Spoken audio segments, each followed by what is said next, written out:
Hello guys, welcome back to the channel the study orbit. तो जैसे कि हमने पिछली वीडियो से एमडी सोशियोलॉजी जम्मू यूनिवर्सिटी के फर्स्ट यूनिट को स्टार्ट किया था, तो ये उसी में सेकंड वीडियो होने वाली है, जो कि आपका फर्स्ट यूनिट का सेकंड पार्ट है, जिसमें आपके सिलेबस में मेंशन है nature and meaning of sociology. उसको हम देखेंगे आज की वीडियो में। तो सबसे पहले अगर आपने हमारे टेलीग्राम को ज्वाइन नहीं किया है तो आप टेलीग्राम को ज्वाइन कर सकते हैं, जिसका लिंक डिस्क्रिप्शन में है। अगर आपको नोट्स चाहिए उसमें मैंने ऑलरेडी नोट्स शेयर कर दिए हैं, जो ये पीडीएफ है, पीडीएफ फाइल आपको मिल जाएगी जो भी वीडियो में अपलोड करूँगा उसकी। तो sociology MD Jammu university unit first. तो आज हम इसका देखेंगे introduction of sociology, meaning of sociology and the other topic that is nature of sociology. तो starting with the very first topic that is the introduction of sociology. तो मैंने पिछली video में भी आपको बताया था कि कैसे धीरे धीरे 19th सेंचुरी में sociology as a subject emerge हो गया, as a independent science emerge हुआ। तो इसमें आपने इंट्रोडक्शन में यही लिखना है कि जो टर्म सोशियोलॉजी है उसको किसने कॉइन किया। Auguste Comte father of sociology थे, ये लिख देना आप। और ये फ्रेंच फिलोसफर थे। कब? इन्होंने 1839 में, मैंने बताया था अपनी बुक पॉजिटिव फिलॉसफी में जिक्र किया सबसे पहले सोशियोलॉजी के बारे में। तो जो टीचिंग है सोशियोलॉजी की एज ए सेपरेट डिसिप्लिन, मतलब कॉलेजेस ने इसको कैसे सेपरेट डिसिप्लिन के रूप में इसको क्या किया, एक्सेप्ट किया इन 1876 सबसे पहले यूनाइटेड स्टेट्स में, फिर 1889 में फ्रांस में, 1907 में ग्रेट ब्रिटेन में, और वर्ल्ड वार वन के बाद पोलैंड और इंडिया में।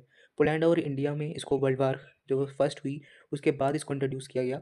जो कि इंडिया का आपको याद रखना है, इंडिया का क्या है, इंडिया में इसको 1919 में बॉम्बे यूनिवर्सिटी में सबसे पहले इसको इंट्रोड्यूस किया गया एज ए सब्जेक्ट। तो ये तो आपको लिखना ही लिखना है अपने एग्जाम में। तो अब हम बात करेंगे सोशियोलॉजी जो वर्ड है वो किन भाषाओं से लिया गया है। जो सोशियोलॉजी वर्ड है वो दो जानी मानी भाषा है, एक तो लैटिन लैंग्वेज, दूसरा ग्रीक लैंग्वेज से लिया गया है। लैटिन के सोशस या सोसाइटस शब्द से, और जो ग्रीक है उसका लोगोस शब्द से सोशियोलॉजी लिया गया है, यानी सोशो एंड लॉजी, दो वर्ड से लिया गया है। एक तो लैटिन के सोशस और सोसाइटस से, एंड ग्रीक के लोगोस शब्द से लिया गया है।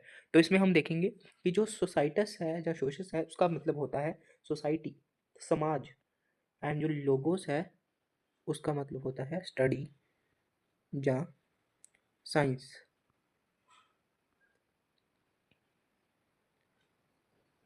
तो जो कंबाइंड मीनिंग इसका निकल के आएगा वो देखते हैं अब। तो अगर हम कंबाइंड मीनिंग की बात करें तो वो है स्टडी ऑफ सोसाइटी, मतलब समाज की स्टडी को सोशियोलॉजी बोला जाता है। तो अभी हम देखते हैं कि आपको लिखना क्या है। पहले आपने फ्लो चार्ट बना लेना है, उसके बाद आपको लिखना कैसे है वो हम जानते हैं। अब मैं इस फ्लो चार्ट को इरेज कर रहा हूँ। अब चलते हैं मीनिंग ऑफ सोशियोलॉजी के बारे में। जो सोशियोलॉजी है वो youngest of all social sciences है। और जो वर्ड सोशियोलॉजी है वो कहाँ से लिया गया है, लेटिन वर्ड सोशस या सोसाइटी से, जिसका मीनिंग है सोसाइटी, या ग्रीक वर्ड लोगो से, जिसका मतलब होता है साइंस या स्टडी। तो मैंने आपको पहले ही फ्लो चार्ट में बता दिया। जो इसका कंबाइंड मीनिंग है वो है साइंस ऑफ सोसाइटी या स्टडी ऑफ सोसाइटी भी बोल सकते हो। इसके बाद आपको एक डेफिनेशन कोई भी दे देनी है मीनिंग में, अगर क्योंकि शॉर्ट में पूछा जाता है तो कम से कम आपको 1 पेज या 1.5 पेज लिखना पड़ता है, 1.5 पेज लिखना पड़ता है।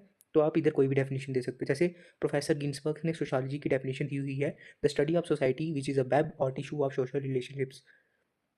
मतलब जो सोशियोलॉजी है वो रिलेशनशिप्स को समझने का एक जरिया है, वो बोला है प्रोफेसर गिन्सबर्ग ने। तो प्रोफेसर गिन्सबर्ग का कहने का मतलब ये है कि जो सोशियोलॉजी है वो स्टडी करती है ह्यूमन बिहेवियर को, किसमें, ग्रुप्स में, सोशल इंटरेक्शंस में, सोशल रिलेशनशिप्स में और प्रोसेसेस में, जिनसे हमारी ह्यूमन लाइफ जो है वो कैरी डाउन होती है। अब कुछ और डेफिनेशंस देख लेते हैं जो कि आप लिख सकते हो अपने एग्जाम में। जैसे डिफरेंट सोशियोलॉजिस्ट ने डिफाइन किया है सोशियोलॉजी को अलग अलग तरीके से। जैसे HP फेयरचाइल्ड एक सोशल थिंकर है, उन्होंने एक्सप्लेन किया है सोशियोलॉजी को is the study of relationship between man and his social environment. मतलब आदमी और जो उसका सोशल इन्वायरमेंट है उसकी जो रिलेशनशिप की स्टडी है उन दोनों के बीच में, उसको सोशियोलॉजी बोला गया है HP फेयरचाइल्ड के मुताबिक। फिर गस्ट फॉर्म जो कि फादर ऑफ सोशियोलॉजी है, उनकी डेफिनेशन दी गई है, ये भी आप देख सकते हो। और एक करेक्शन है, जो ये मेल्टोर एंड पेन पेस की डेफिनेशन है, दरअसल ये स्मॉल सोशल थिंकर की है। स्मॉल, इनका नाम ही स्मॉल है, इनकी है, तो इसको आप करेक्ट कर लीजिएगा। तो स्मॉल कहते हैं कि सोशियोलॉजी है वो साइंस ऑफ सोशल रिलेशनशिप्स है, लेकिन एमाइल दरकीम कहते हैं जो सोशियोलॉजी है वो साइंस ऑफ सोशल इंस्टीट्यूशंस है। तो ये इंस्टीट्यूशन और रिलेशनशिप को हम अगले यूनिट में अच्छे से पढ़ेंगे। तो अभी आप देख लीजिए इनकी डेफिनेशंस क्या कहती हैं। तो आप स्मॉल वाली और एमाइल दरकीम वाली तो याद करके ही जाए, ये आप एग्जाम में ज़रूर मेंशन करके आना, क्योंकि आसान है और दोनों सेम ही है, तो आपको याद करने में आसानी हो जाएगी। आगे बढ़ते हैं। तो अब बात करेंगे नेचर ऑफ सोशियोलॉजी। जैसे एक पर्सन का नेचर होता है, कुछ पर्सन काम होते हैं, कुछ एंग्री होते हैं, ऐसे ही सोशियोलॉजी का नेचर कैसा है उसको हम किस तरह से देख सकते हैं, किस तरीके से पढ़ सकते हैं, उसको बताने के लिए एक एक सोशियोलॉजिस्ट आए रॉबर्ट बायस्टड, उन्होंने कुछ मेन कैरेक्टरिस्टिक्स बताए सोशियोलॉजी के नेचर के बारे में। वो क्या कैरेक्टरिस्टिक्स हैं वो देखते हैं। सबसे पहला कैरेक्टरिस्टिक्स या नेचर है सोशियोलॉजी का कि sociology is an independent science. Independent मतलब वो किसी पे डिपेंडेंट नहीं है, किसी दूसरे सब्जेक्ट पे डिपेंडेंट नहीं है, वो एक अलग से खुद की साइंस है। जैसे आधे लोग होते हैं जो किसी से लिंक नहीं रखते, खुद अपने में रहते हैं, वो इंडिपेंडेंट लोग होते हैं जो किसी पे डिपेंड नहीं होते। ऐसे ही सोशियोलॉजी एक इंडिपेंडेंट सोशल साइंस है।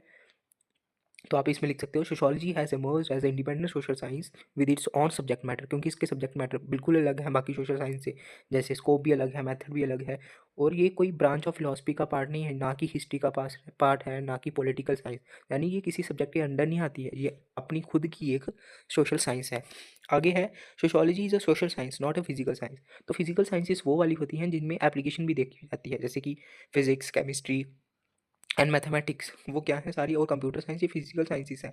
लेकिन सोशियोलॉजी एक सोशल साइंस है, सामाजिक साइंस है, सामाजिक साइंस है। Sociology belongs to the family of social sciences not physical sciences. ये किस पे फोकस करती है? ह्यूमन के बिहेवियर के ऊपर, उसकी सोशल एक्टिविटीज़ और सोशल लाइफ पर, सोसाइटी में कैसे इंसान रहता है उसको स्टडी करती है। ये किससे रिलेटेड है? History, economics, political science, psychology और एंथ्रोपोलॉजी से लिंक्ड है, मतलब सोशल साइंस के क्राइटेरिया में आती है, लेकिन है इंडिपेंडेंट ही है। बस इनके क्राइटेरिया में आती है, ना कि फिजिकल साइंसेस जैसे फिजिक्स हो गया, केमिस्ट्री हो गया, इनमें नहीं आती है। थर्ड है सोशियोलॉजी कैटेगोरिकल है, नॉर्मेटिव नहीं है। अब कैटेगोरिकल होने का मतलब क्या है? मतलब सोसाइटी हमें ये बताती है कि फैमिली क्या है, रिलीजन क्या है। वो किसी भी रिलीजन को सही या गलत नहीं मानती, वो सिर्फ बता देती है कि ये रिलीजन ऐसा होता है और इसके कैरेक्टरिस्टिक्स ऐसे हैं, फैमिली ऐसी है, इसके कैरेक्टरिस्टिक्स ऐसे हैं। वो ये नहीं बताती हमें कि क्या होना चाहिए, वो बताती है क्या है। मतलब ये डील करती है what is, not what ought to be. क्या होना चाहिए उसके साथ डील नहीं करती है। ये आपको मेंशन करनी ही करनी है अगर आप कैटेगोरिकल वाला स्टेप लिख ले रहे हो तो। ये मोरल जजमेंट पास नहीं करती है अबाउट राइट और रॉन्ग। ये इसका अप्रोच एमोरल है और एथिकली न्यूट्रल, मतलब ये न्यूट्रल रहती है, ये नहीं बताती ये सही है ये गलत है, सिर्फ ये बता देती है कि वो चीज़ है क्या। जैसे इसकी एग्जांपल है कि जो सोशियोलॉजी है वो गरीबी को एज ए सोशल फैक्ट पढ़ती है, ना कि सिन और वर्चू, कि ये हमारे लिए सही है या गलत है, वो नहीं बताती, सिर्फ प्रॉपर्टी को एज ए सोशल फैक्ट हमें समझाती है। अगला पॉइंटर है सोशियोलॉजी एक प्योर साइंस है, अप्लाइड साइंस नहीं है। जैसे फिजिक्स का अप्लाइड साइंस है इंजीनियरिंग, ऐसे इसका कोई अप्लाइड साइंस नहीं है। जबकि इसके जो सोशल थिंकर्स होते हैं वो अपने खुद की समझ के लिए, जहाँ सोसाइटी को पढ़ाने के लिए इसका यूज़ करते हैं, लेकिन ये अप्लाइड साइंस नहीं है, इसका एप्लीकेशन पार्ट हमें देखने को नहीं मिलता है। सोशियोलॉजी एक प्योर साइंस है, मतलब इसका मेन एम है कि नॉलेज को एक्वायर करना। तो ये लिखा हुआ है, आप देख सकते हो। सोशियोलॉजी जनरल साइंस है, सबको पता है जनरल साइंस है। ये सिर्फ जनरल चीज़ों के ऊपर बात करती है, जैसे रिलीजन, फैमिली, मैरिज, ना कि डीप में जाके, जैसे रोहन की फैमिली के बारे में, राम की फैमिली के बारे में। बेसिकली वो किसी की पर्सनल चीज़ों में नहीं जाती, वो जनरल चीज़ों पे बात करती है। यही यहाँ पे लिखा हुआ है, आप देख सकते हो। आगे है सोशियोलॉजी एब्स्ट्रैक्ट है, कंक्रीट नहीं है। एब्स्ट्रैक्ट का मतलब है ये इंडिविजुअल एज इंडिविजुअल की स्टडी नहीं करती है, ये सिर्फ सोशल रिलेशनशिप की स्टडी करती है, सोशल पैटर्न्स की और इंस्टीट्यूशन की, जो कि एब्स्ट्रैक्ट है नेचर में। आगे है सोशियोलॉजी एम्पेरिकल भी है और रेशनल भी है। एम्पेरिकल का मतलब होता है कि जो ऑब्जर्वेशन, एक्सपेरिमेंटेशन, सर्वेस, इंटरव्यूज़ और रियल लाइफ डाटा के ऊपर बेस्ड होती है। और रेशनल वो होते हैं जिसमें लॉजिकल रीजनिंग को अप्लाई किया जाता है डाटा को कलेक्ट करने के लिए। तो इसमें दोनों चीज़ें इंपॉर्टेंट हो जाती हैं, क्योंकि जो सोशल थिंकर होता है वो पहले ऑब्जर्वेशन करता है, एक्सपेरिमेंट करता है, डिफरेंट डिफरेंट लोगों से पूछताछ करता है, तभी जाके वो किसी स्पेसिफिक डेफिनेशन को लिखता है या किसी स्पेसिफिक करेक्टरिस्टिक्स को लिखता है। जैसे फैमिली के करेक्टरिस्टिक्स हैं, मैरिज के हैं, तभी वो लिखता है। और फिर पहले वो ऑब्जर्वेशंस लेता है, फिर वो खुद की लॉजिकल रीजनिंग को लगा के डाटा को कलेक्ट करके पब्लिश करता है। तो इसमें लिखा हुआ है, जैसे if data shows a link between unemployment and crime, sociology हमें बताएगी कि क्या लॉजिकल कनेक्शन है जॉबलेसनेस का, क्यों जॉब्स नहीं है, फ्रस्ट्रेशन क्यों है और क्रिमिनल बिहेवियर क्यों है। ये हमें सोशियोलॉजी में पता लगता है। तो सोशियोलॉजी एम्पेरिकल भी है और रेशनल भी है, मतलब पहले सोशल थिंकर डाटा कलेक्ट करेगा, फिर उसकी लॉजिकल थिंकिंग लगा के उस डाटा को पब्लिश करेगा। Thus sociology combined empirical evidence and rational analysis to develop reliable knowledge about society. तो ये सब था नेचर, इंट्रोडक्शन और मीनिंग ऑफ सोशियोलॉजी के बारे में। नेक्स्ट वीडियो में हम स्कोप ऑफ सोशियोलॉजी पढ़ेंगे, जो कि इस पूरे चैप्टर का लास्ट टॉपिक है। तो thank you so much for watching. हमारे चैनल को सब्सक्राइब करें, वीडियो को लाइक करें, क्योंकि मैं यूनिवर्सिटी ऑफ जम्मू से रिलेटेड सारी इन्फॉर्मेशन इसमें डालता रहता हूँ। तो आप हमारे टेलीग्राम को भी ज्वाइन कर सकते हैं नोट्स के लिए, द स्टडी आर्बिट को। Thank you so much for watching this video. Thank you, thank you, thank you.